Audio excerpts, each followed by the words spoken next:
My name is Emma, and I'm a 20-year-old university student living in New York. I grew up in a family that went through its share of changes. My parents got divorced when I was 14, and I've lived with my mom ever since. Things got even tougher last year when my dad, who I was very close to, passed away from cancer. He left me a significant amount of money in his will, but I could only access it when I turned 20. This year, I reached that milestone, and not long after, something pretty unbelievable happened. One afternoon, my stepdad, Justin, who is in his mid-30s and has been married to my mom for the last 6 years, asked to talk to me. Our relationship has always been a bit strained.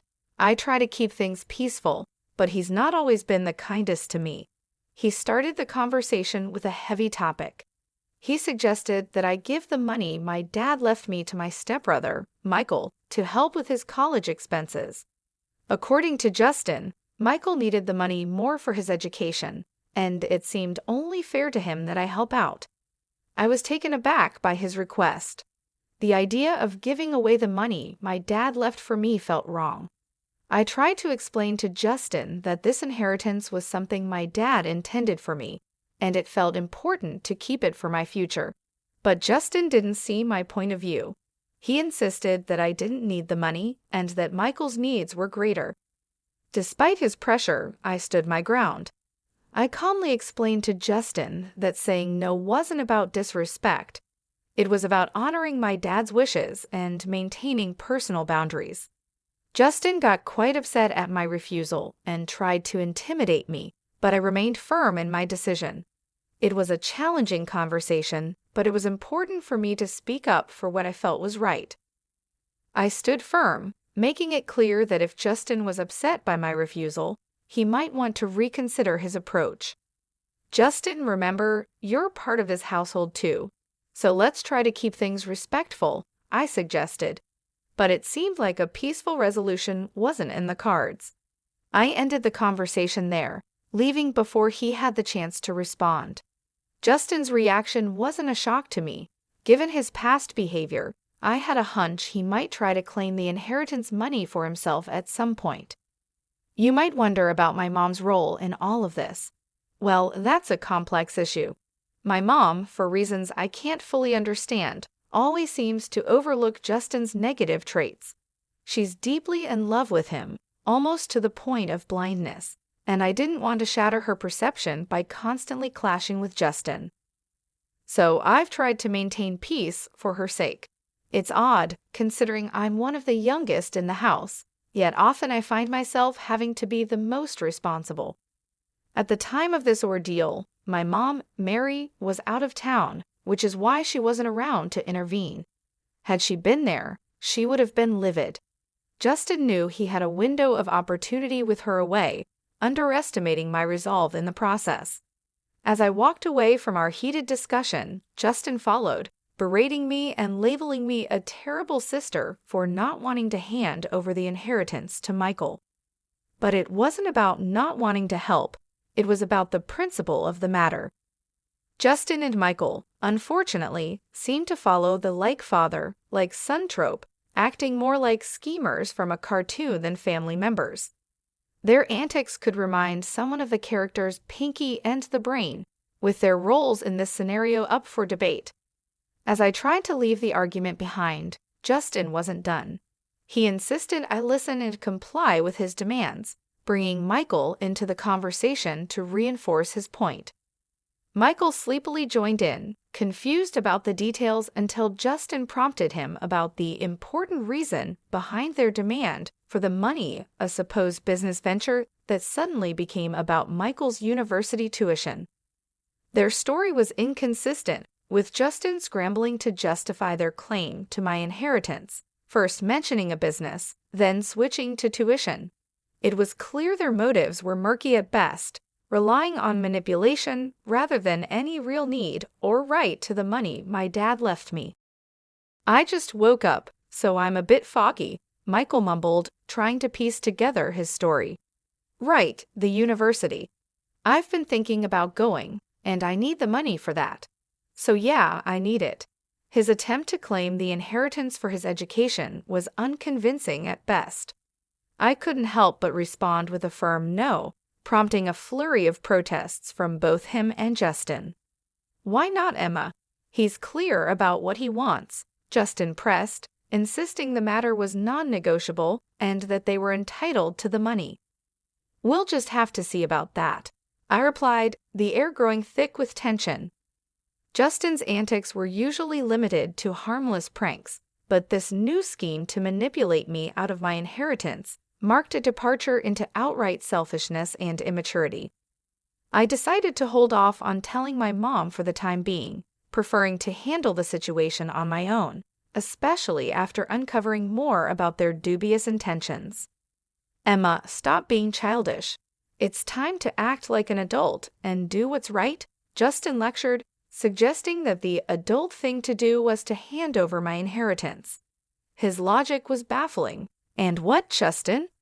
The right thing is to give away my inheritance on your say-so?" I countered. His plea to keep this from my mom raised my suspicions further. Why shouldn't I tell her? She has every right to know what's happening in her own house. Justin's desperation not to involve my mom, paired with his uncharacteristically stern tone, only fueled my resolve. Something was definitely amiss, particularly with the so-called business venture Michael had mentioned earlier.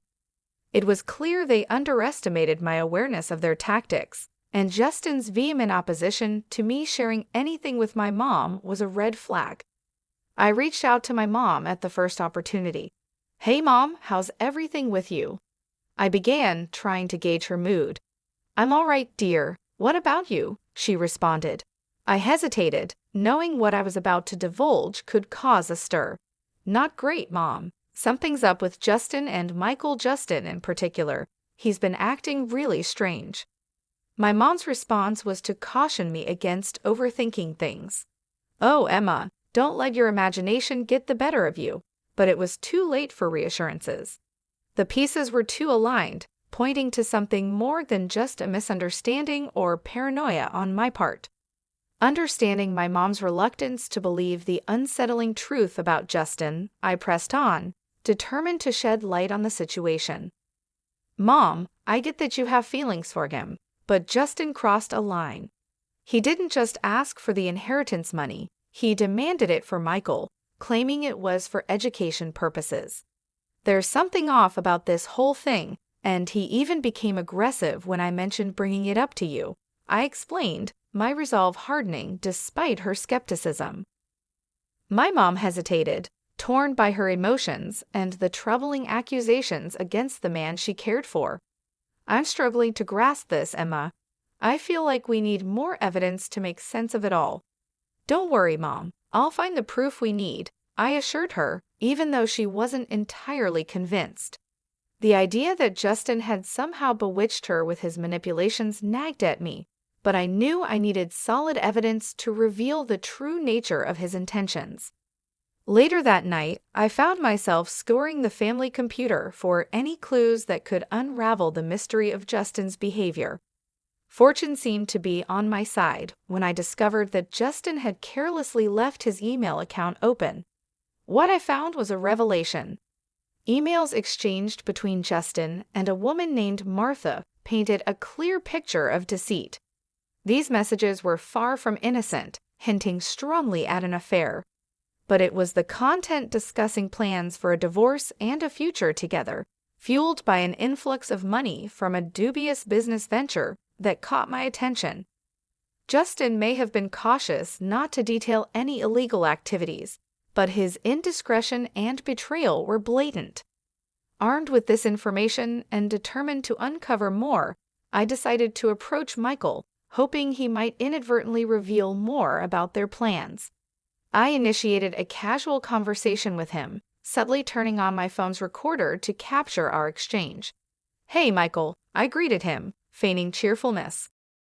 "Hello, Emma," he replied, seemingly in a good mood. "You seem happy today." "Why not? It's a beautiful day," I said, steering the conversation in hopes of discovering more about Justin's schemes and their impact on my family. I approached Michael with a sense of curiosity, pretending to consider their request for the inheritance money.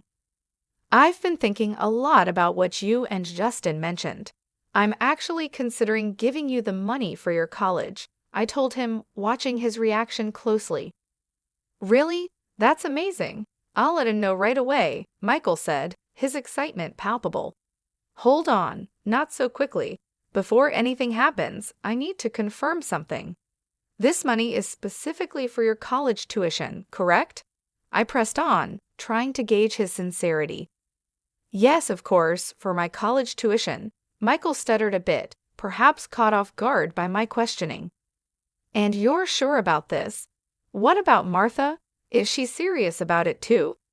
I prodded, dropping the name I had discovered in Justin's emails. Martha? Who's Martha? Michael faltered, a clear sign of confusion crossing his face. Oh, she's a student advisor at the college. He quickly covered up, but it was too late. Unbeknownst to us, Justin had silently entered the room, and his presence was intimidating. I don't appreciate you questioning my son like this, he interjected, his tone stern. I was merely inquiring about the intended use of my inheritance. After all, if I'm considering giving it away, I'd like to know it's for a good reason, I explained, trying to maintain my composure. Justin's retort was sharp. Once you give money away, it's no longer yours to worry about. It's not your business anymore. The audacity of his statement took me aback, especially considering his next threat. You're not just thinking about giving us the money. You will give it to us, or you'll find yourself out of this house. Michael looked as shocked as I felt by his father's escalation. Dad, this isn't what we agreed on, he began, only to be cut off by Justin asserting his authority in a domineering tone, threatening my place in the home if I didn't comply with his demands. Choosing silence as my response, I retreated to my room, all the while recording the entire confrontation. Justin was unaware that his true colors were being captured for posterity. Once safe in my room, I began compiling all the evidence I had against him. It felt like I was a detective in one of those crime shows, piecing together the puzzle. I had audio recordings and email screenshots, all pointing to Justin's deceitful behavior and his affair with Martha. Feeling the weight of my findings, I decided it was time to bring my mom into the loop. Hello, Mom, I started, my voice laced with urgency. Hey, sweetheart, how are you? She responded, unaware of the storm brewing. Mom, are you sitting down? I have something important to tell you, and it's not easy, I said, preparing her for the revelations that were to come. Breaking the news to my mom was tough. I started by telling her about the unsettling discoveries I had made.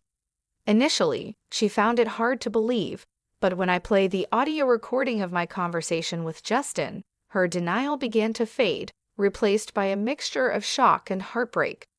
Why would he do such things? Why be so cruel? She questioned, her voice breaking with every word. It's hard to say, but we're dealing with someone who doesn't have our best interests at heart. I replied gently, trying to be as supportive as I could despite the harsh reality. I hate to say it, but he's not the person we thought he was. Hearing the truth straight from the recording was a turning point for her. This is unacceptable. I can't believe I wasn't here to protect you from them, she said, determination taking over her initial shock. Stay put. I'm coming back immediately, and yes, I've locked my door, I reassured her. My mom's protective instincts kicked in full force. She was ready to confront Justin and ensure he regretted his actions. He's going to realize he picked the wrong family to mess with, she said, a fierce resolve in her voice. When she arrived, it was a moment filled with mixed emotions. We hugged tightly, sharing tears over the betrayal and the tough decisions that lay ahead. Yet there was also a sense of relief and unity. Together, we spent hours devising a plan, ready to face the ordeal as a team. In the days that followed, Justin was perplexed by my mom's unexpected return and her cold demeanor towards him. He tried to play it off with a veneer of cheerfulness, likely hoping to charm his way out of any suspicions. But my mom was unmoved. She saw right through his act and was gearing up to take decisive action. Concerned about the true nature of Justin's business and the potential misuse of the inheritance, my mom decided it was time to bring in professional help. She hired a private investigator to dig deeper into Justin's activities and the mysterious emails. The thought of him planning to misuse the money for unethical purposes infuriated her further, and she was adamant about protecting us from his deceit. The private investigator's findings confirmed our worst fears and shed new light on Justin's scheming. My mom briefed me on the details, and together, we prepared for the next steps. It was clear that this was more than just a family dispute. It was about standing up against manipulation and ensuring justice was served. In that moment, the atmosphere in the room was charged with tension, a palpable mix of disbelief and resolve hanging between us. Justin's usual confidence seemed to falter under the weight of our accusations, his eyes darting from the camera to my mom, then to me, as if searching for some escape or loophole in our confrontation. "You can't possibly understand what you're talking about. This is ridiculous," Justin tried to deflect, but his voice lacked its usual assertiveness. It was clear the tables had turned, and the power he once wielded so effortlessly was slipping through his fingers. Michael, caught in the middle of this familial storm, looked from his father to us, his expression a mix of confusion and realization. Perhaps for the first time, he began to see the man he called father for who he truly was, a revelation that seemed to shake him to his core. My mom, with a steely gaze fixed on Justin, stepped forward. "Not only do we understand, but we have proof. Emails, recordings. You've been planning to launder money through a laundromat, all the while involving yourself with a known criminal. Martha's record speaks volumes, and your plans for this business are clear as day." Justin's attempts to maintain any semblance of innocence were crumbling fast. "You have no idea what you're getting into. This is my business, my life. You can't just barge in and—" "But we can, and we are," I interjected, bolstering my mom's stance. "This isn't just about your business, Justin. This is about our lives, our safety. You've brought danger and illegality into our home, and we won't stand by and watch you destroy everything for your selfish gains." The evidence was indisputable. The audio recordings of Justin's and Michael's conversations, the emails outlining their plans, and now their caught-in-the-act admissions made it impossible for Justin to deny any longer. The camera in my hands, still rolling, captured every word, every denial, and every excuse, ensuring there was no way out for him. "You think you're clever, recording this, gathering evidence?"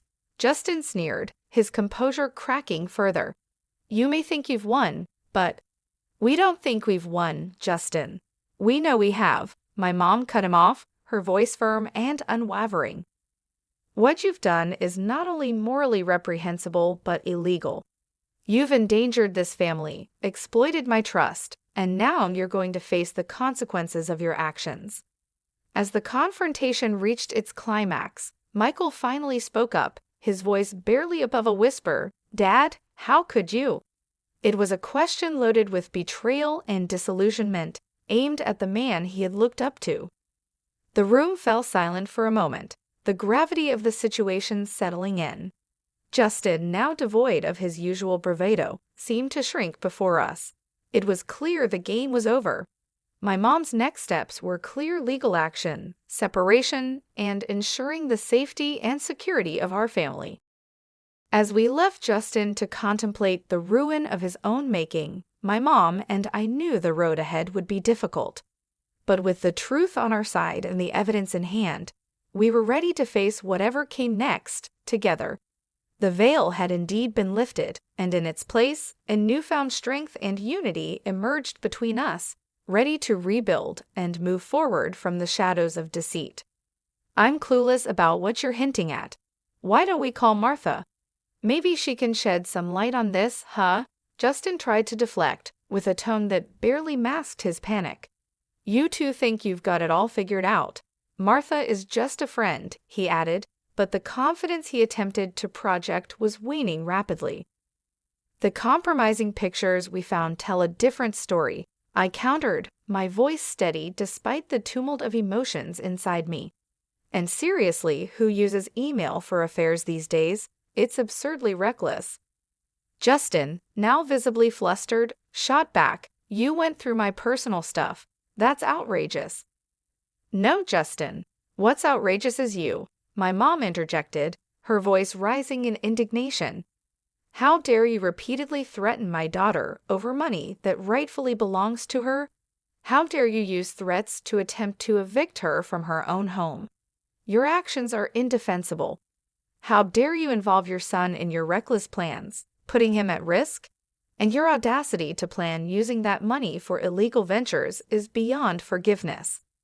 Now, when it's time to account for your actions, you suddenly fall silent?" She continued, her words cutting through the air like a blade. Justin, cornered and desperate, spat out, "Get that camera out of my face," as he lunged towards me in a blind rage. I dodged his attempt swiftly, his aggressive move only adding to the gravity of his unraveling. "You're thinking of attacking my daughter now? Do you have any idea how much trouble you're in?" my mom exclaimed, her tone a mix of disbelief and anger. Justin, defiant to the end, sneered, "You think you understand the situation? You know nothing." "Well, let's see if the police agree with you. They should be arriving any minute now," I declared, watching closely for his reaction. "Police? You wouldn't dare," he blustered, but his bravado was crumbling. As the sound of police sirens grew closer, Justin's usual smugness disappeared, replaced by a look of sheer terror. It was the first time I'd seen him stripped of his arrogance, revealing the coward beneath. "Please, Mary, let's not escalate this. I can explain," he pleaded, his voice cracking under the strain. "Save your explanations for the judge, you despicable man," my mom retorted with a disgust that left no room for ambiguity. "And Michael, don't think you're absolved from responsibility. You're both going to face the consequences of your actions." As the police arrived, it was clear that this was the beginning of the end for Justin's schemes. My mom's fierce declaration echoed in the air, marking a pivotal moment of justice for us. "This should teach you a lesson about disrespecting my daughter and me. You're not too young to understand the difference between right and wrong, and it's time for you to face the consequences," my mom asserted, her tone firm but fair. "Yes, Mom, I understand," I replied, knowing that I had crossed a line and needed to accept the repercussions of my actions. "Come on, Grace, don't you think this is all a bit too extreme?" Justin tried to argue, seeking some leniency. "Quite the opposite. This is barely scratching the surface of what's deserved," my mom countered, her resolve unwavering. "Emma, how's our live stream doing?" my mom inquired, a modern twist to ensuring that justice was seen to be done. "We've got over 5,000 viewers tuning in. This is making waves," I informed her, amazed at the digital audience we had attracted. "And just to make things perfectly clear," my mom turned towards Justin, her voice steady and clear, "I want a divorce." "Yes, you heard it right, folks," she announced, making sure the live stream caught every word. The fallout from the live stream was monumental. The drama unfolded in real time for over 5,000 witnesses, and the story quickly spread to local newspapers and tabloids. Being at the center of this whirlwind was surreal, witnessing the swift downfall of Justin, my soon-to-be ex-stepfather, and the complicit Michael. The satisfaction of seeing justice served was palpable. Justin's world unraveled as he lost his job, friends, and even the support of some family members who chose to distance themselves. Facing serious charges, Justin's future hung in the balance, with the potential of spending up to 22 years behind bars if the court found him guilty. Meanwhile, Martha, his partner in crime, was also discovered by the police after attempting to lay low during the scandal. She too faced similar charges, her future uncertain. Through the turmoil, my mom and I found strength in each other. Our bond deepened as we navigated through the chaos, coming out stronger on the other side. Weekends were now our time to unwind on the patio, drinks in hand, reflecting on the absurdity and malevolence of Justin's actions. It was a period of healing and reaffirmation for us both. Good riddance, we toast, a shared sentiment of relief and closure.